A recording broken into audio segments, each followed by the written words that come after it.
구체적인 실행 방안을 조속히 마련해서 속도감 있게 추진해 주기 바랍니다. 눈앞의 위기를 보면서 머뭇거릴 여유가 없습니다. 말이 아닌 현실로 실현되도록 정부는 총력을 기울여 주기 바랍니다.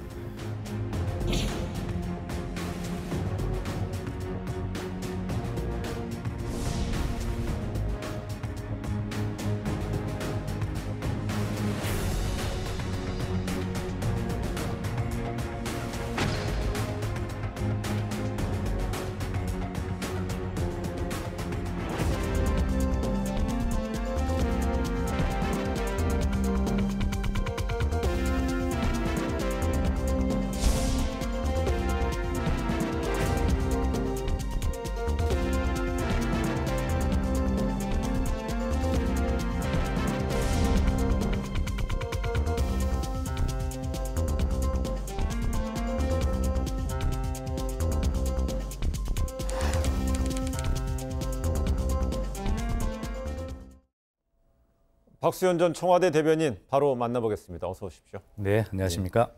예. 박수현 전 대변인, 문재인 정부의 초대 대변인으로서요. 지난 10일 날 문재인 대통령의 특별 대국민 회견 보셨잖아요. 그렇습니다. 감회가 새로우셨겠습니다. 예, 그렇습니다. 우선 그 감회를 말씀드리기에 앞서서 네. 방금 전에 우리 경비원 고 최희성님을 가지고 이야기를 나누었지 않습니까? 저를 지켜보았는데 저도 명복을 다시 한번 빌고 네. 또 우리 사회가 정말 이러한 문제들을 구조적으로 좀 해결하면서 그렇게 좀 선진 사회를 가는 그런 계기가 되기를 바란다는 말씀을 먼저 드리고 싶어요. 예. 대통령의 취임 3년 특별 연설을 좀 특별한 마음으로 이렇게 지켜보았습니다. 아마 그 남은 집권 후반기 2년의 국정운영 청사진을 제시한 그런 특별 회견이었죠. 그러나 과거 같으면 사실은 지난 3년의 회고, 성찰, 자랑도 좀 하고 이렇게 하면서 후반기에 못 닿았던 일들을 아마 백화점식으로 국정 과제들을 나열을 했을 텐데 이번에는 코로나19라고 하는 이 특별한 시대적 상황에 맞추어서 아주 집중한 그분에 네. 집중한 그런 어떤 아주 제한적인 그런 기자회견이었다 이렇게 평가를 할 수 있고요. 어쨌든 대통령은 도입부와 마지막부에서 위대한 국민에게 네. 진심으로 감사드린다가 하는 그런 진심의 인사를 드리는 점을 볼 수 있었고요. 코로나19에 정면 돌파하자, 위대한 국민과 함께하자 이런 호소도 담겨 있었고 그다음에 이 코로나19 이전으로 돌아가는 것이 아니다. 생활 속 네. 거리두기 방역이라고 해서 그래서 어떤 경각심도 불러일으키면서 그러나 코로나19가 가져온 위기가 새로운 기회가 될 수 있는 새로운 산업 분야의 어떤 블루오션도 그렇게 제시하면서 경제 문제에 또 집중하는 그러한 특별 연설이었다고 그렇게 생각을 합니다. 최근에 코로나 전국을 난관을 극복하면서 대통령은 지지율이 상당히 높다고 그럽니다. 일부에서 이제 그걸 고공행진이라는 표현도 쓰는데 우리 박수현 전 초대 대변인이 보실 때 그럼에도 높은 네. 지지율에도 불구하고 잘하는 것도 있지만 좀 아쉬운 거는 네. 뭐로 꼽을 수 있겠어요? 국정에서요. 그래서 언론의 평가를 빌어서 말씀을 드리면 네. 아마 이제 코로나19 대응이나 여러 가지 이제 좋은 평가를 받는 것 같은데 아마 남북 관계, 그다음에 대일 대미를 비롯한 외교 관계가 좀 한계가 있는 것 아니냐. 네. 이러한 이제 그 평가를 언론이 주로 했더라고요. 그리고 경제 문제에 대한 어떤 성과가 아직 나타나지 않는다라고 하는 이런 아쉬움을 이제 이야기하기도 했는데요.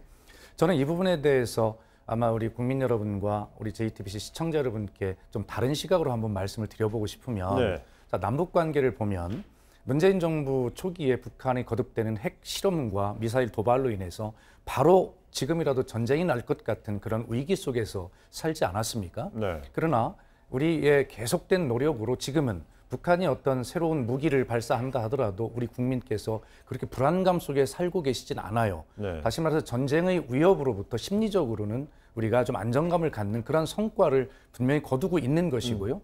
그런 대북 정책에 대해서 국민께서 저는 강한 신뢰를, 아직 성과를 그렇게 나타내지는 못하지만 신뢰를 가지고 있다. 저는 그렇게 생각을 하고요. 그것이 당당하게 우리가 해온 일이다 생각을 합니다. 또 대미, 대일 외교도 마찬가지입니다. 일본의 반도체 부품 소재 어떤 수출 규제를 갑작스럽게 당하면서 일부에서는 큰 나라 비유 좀 맞추며 살아야지. 네. 그렇게 하면 되겠냐라고 하는 의견도 있었지만 그러나 당당하게 저희가 그렇게 아주 단일된 국민의 힘으로 그렇게 해서 공동체성을 회복하면서 그 문제를 극복해 가지 않았습니까? 외부로부터 주어진 그런 환경에 대해서 당당하게 저는 대처한 외교였다 이렇게 보고요. 대미 문제도 역시 마찬가지입니다. 트럼프 대통령이라고 하는 참 특별한 어떤 지도자의 환경을 저희가 가지고 있는 것 아니겠습니까? 미국 우선주의를 강조하는 트럼프 대통령 입장은 그 나라 입장에서는 당연한 것이지만 저희에게는 또 굉장한 어떤 위기나 제약 요건으로 다가오는 것 아니겠습니까? 그러한 외부적 환경에 대응해서 그래도 나름대로 당당하게 그런 외교를 해왔다. 저는 그렇게 평가를 합니다. 알겠습니다. 그래도 이제 일각에 이제 제가 간단하게 좀 반문하게 되면요. 한미 관계에 있어서는 안보 불안감은 좀 많이 줄어들고 해소가 됐다 하지만은 북한 비핵화 정책에 대해서는 결실이 손에 잡히는 게 없다라는 비판도 있고요. 한일 관계에 있어서는 바로 이웃 나라와의 긴장이 이어지면서 뭔가 거기서 이루어진 시너지 부분을 창출하지 못한다는 반론도 있다는 얘기를 좀 한번 해드리고 싶고요. 그렇습니다. 네. 이런 건데 지금 네 번째 대변인 강민석 청와대 대변인은요. 앞선 3년이 세종 조선조 시대를 비교하면 태종과 같았다면 나머지 2년은 세종 시대가 됐으면 하고 바라는 게 참모진들의 바람이다 이런 표현했는데 이거 무슨 말입니까? 태종과 세종을 비교했습니다. 아마 이광재 전 강원지사가 네. 아마 문재인 정부를 아마 태종의 시대에 비교한 데서 그렇게 비롯된 발언들이잖아요. 네. 이어지고 있는데 저는 이광재 전 지사의 발언이나 강민석 대변인의 발언을 보면 어떤 태종이라고 하는 우리가 역사 속 인물에 대한 독특한 캐릭터가 있지 않습니까? 아주 강력한 힘 또 이렇게 하는 게 있었는데 아마 그런 어떤 개인의 비교라기보다는 네. 그 시대가 맞이한 그 시대적 소명의 비교였다 저는 그렇게 생각을 합니다. 태종 역시 자 고려에 이어서 조선이라고 하는 새 국가가 건설이 되었는데 뭐 아시다시피 태종 때부터야 비로소 국가의 기틀을 잡아나가기 시작하지 않습니까? 고려 말이라고 하는 개혁이 필요한 그 시대 상황을 또 헤쳐나가야 되는 개혁의 시기를 상징했다고 보고 네. 문재인 정부 역시 촛불 광장에서 비롯된 그런 개혁의 요구 이런 것들을 요구받고 있는 그런 시대적 요구에서 같은 것이다 이렇게 비교를 했는데 아마 남은 2년도 저는 끊임없이 개혁의 요구를 받을 거라고 생각합니다. 네. 그렇기 때문에 우리 강민석 대변인이 남은 2년은 세종의 시기였으면 좋겠다라고 바람하지만 제가 볼 때는 남은 2년도 태종의 시기가 될 것 같다 이렇게 생각합니다. 그 문재인 정부 5년은 다 태종 같은 예. 개혁을 돌파해야 되는 시기네요. 그렇습니다. 알겠습니다. 운명적으로 그럴 수밖에 없지요. 네. 초대 대변인은 지금 4대 대변인과 다른 해석을 했습니다. 지금 청와대 전 대변인으로서 이번에 보면은 전직 대변인들 총선에 출마했습니다. 우선 박 전 대변인은 정진석 후보에게 2.2%포인트로 석패했다는 평가가 있고요. 예. 그렇다면 두 번째 김의겸 대변인도 뭐 당선되지는 않았고요. 세 번째 고민정 대변인 됐습니다. 희비가 좀 많이 갈렸어요. 그렇습니다. 예. 근데 청와대 대변인은 국민들이 모두 다 얼굴 알아보는데 인지도도 높을 텐데 희비가 갈리네요. 아마 이번뿐만이 아니라 예. 그 역대 청와대 대변인 어떤 정부를 막론하고요. 그 대변인의 흑역사가 굉장히 언론에 많이 나오고 유명하지 않습니까? 예. 그 중에 하나가 말 실수 때문에 여러 가지 그 설화에 시달린 흑역사도 있지만 네. 아마 대개 지금 말씀하신 대로 높은 인지도를 바탕으로 그렇게 총선 등 선거에 나갔는데 그렇게 썩 좋은 성과를 많이 거두진 못한 것 같습니다. 예. 네.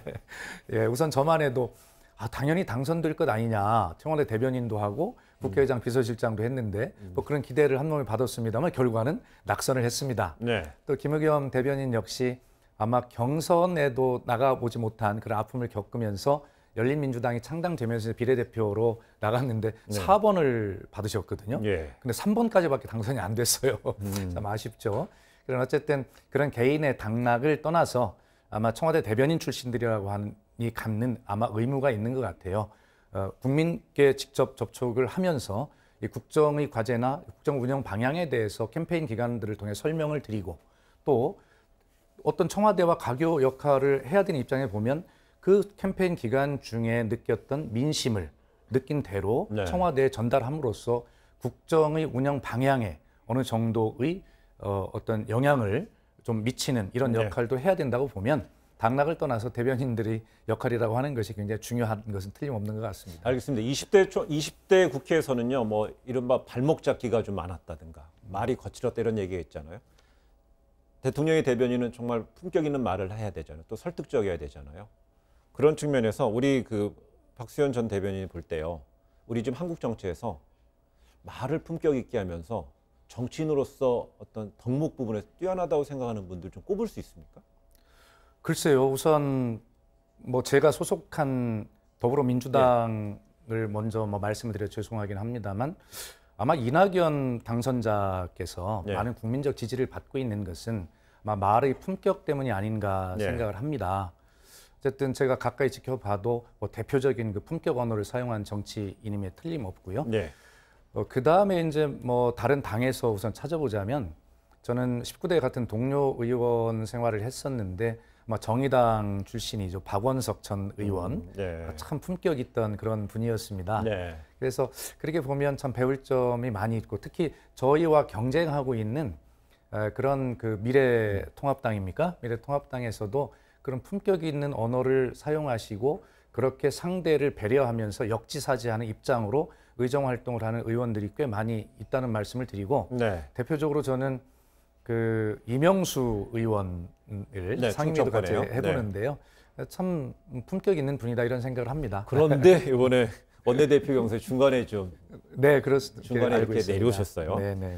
근데 박 전 대변인은 임종석 전 대통령 비서실장의 총선 불출마 배경에 자신의 권유가 있다고 얘기했습니다. 네.